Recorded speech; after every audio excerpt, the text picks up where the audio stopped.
pala kayo. Mga bata, marunong ba kayo talaga sa inyong kapwa? Alam niyo ba?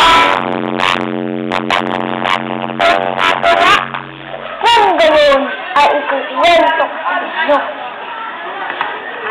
Si ulo, kamay, at paa ay nagulungan. Pinag-uusapan nila ang katamaran ni Tiyan. Pagwala na! Sabi nila kamay. Tama! Sagot naman nila paa.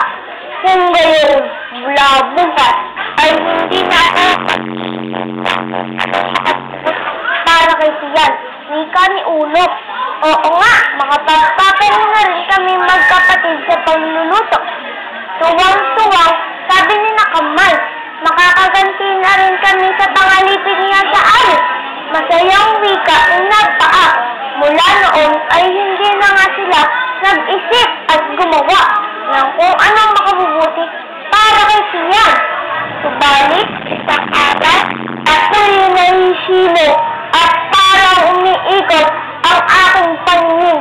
Hinang-hinang, sabi ni Ulo, hindi naman namin may galaw ang aming mga sarili-sarili. Sabi ni Nakamay at paa, mali yata ang ginagawa natin kay Tiyan. Sabi nila paa, oo nga, sagot ni Ulo. Simula noon ay idinilis na nila ang kanilang mabubuting gawain. Nang masiglang si Tiyan, si Ulo'y nakaramdam ng ginhawa. Nakamay at paa naman ay muling lumakas at sumigla. Oh, ayan mga bata, may natutunan ba kayo? Hindi talaga dapat natin pinahihirapan ng ating kapwa dahil tayo rin ang mahihirapan. O paano? Paalam na. Hanggang sa huli.